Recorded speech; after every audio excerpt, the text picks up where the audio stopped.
councils are offering landlords 6 months rent, deposits, refurbishments to houses, and all that goes with it in order to house asylum seekers. This will save apparently 5.5 million quid daily compared to hotels. While landlords benefit from guaranteed payments and no management duties, British renters are being priced out of what is already a strained market. The Home Office defends the scheme, citing legal obligations and cost-cutting measures.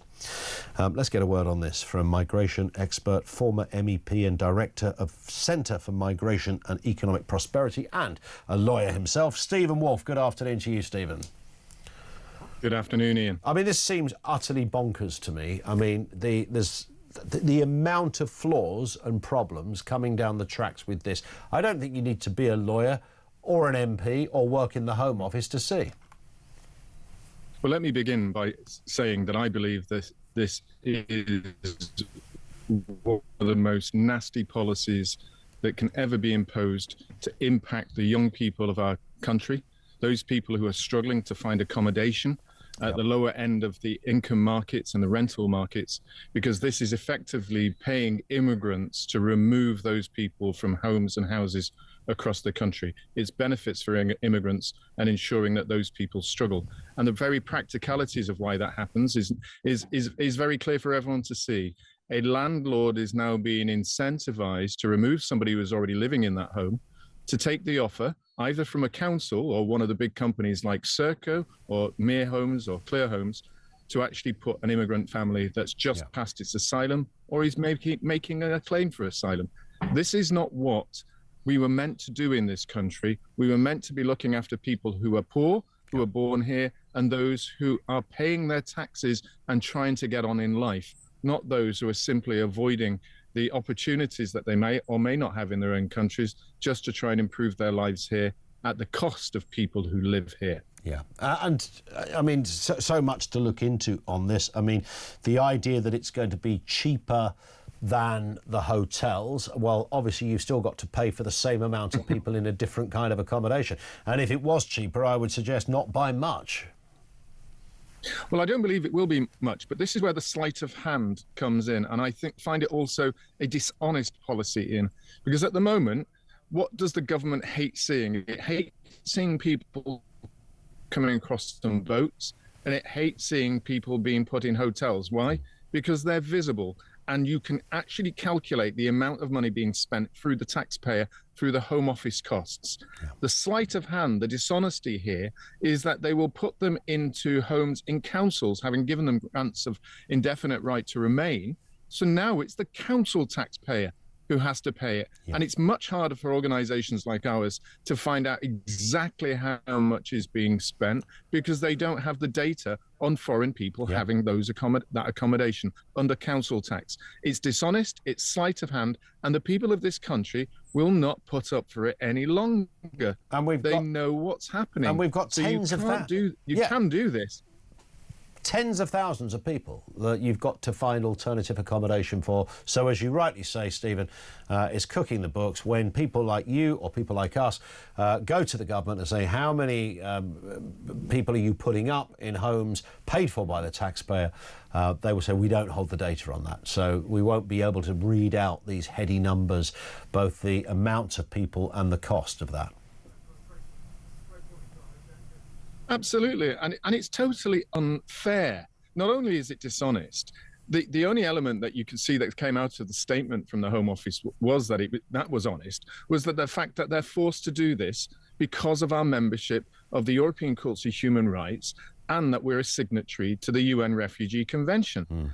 And this will, again, put pressure on those people who deny that this has a major impact on their own citizens, and give those like myself who've claimed for many, many years that we should leave the Refugee Convention until it's amended to remove economic migrants, leave the European Court of Human Rights, which prevents those people who are genuinely been restricted from having the opportunity to stay here from being deported, and actually enables ourselves to be able to control our own economy much more effectively when it deals with those who are genuine asylum seekers.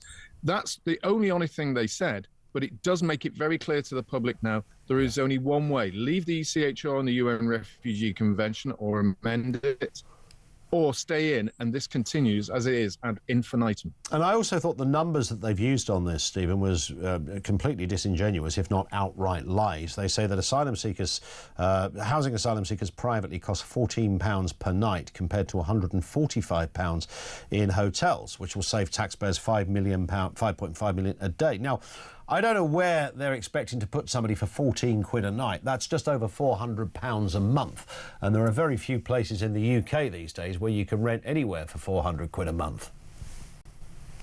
No, and that's absolutely another element of the dishonesty about it. I have not seen these figures. They've not published them so that they can be reviewed by people like myself who are constantly looking at these numbers. But one thing I do know that will make it very clear to us is recently I had a landlord who has 10 apartments that he rents out at £1,500 a month, and he was offered by a major company to take all 10 of those apartments for 5 years, and they will give him the lump sum of that money up front today. Wow. And he will have to cover no costs. He is considering that sum of money because it's over £1 million that he will get today. He still owns the properties.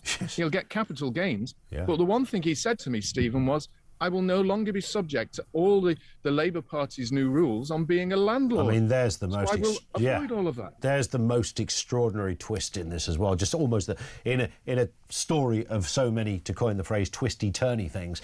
The final one is the fact that the very policy that Labour have introduced, to the detriment of anyone running a respectable and decent landlord portfolio, will be thrown out the window in cases such as this. I mean, you couldn't make this up. No, you can't make us. And what it shows is there is a dogma behind the civil service in both the Home Office and the Treasury that feeds into this argument that we can't provide a deterrence factor to stop these people. So let's try and ensure that they are brought into society. We give them the housing, but let's hide the costs, hide the impact from the people of this country so they don't get upset by it.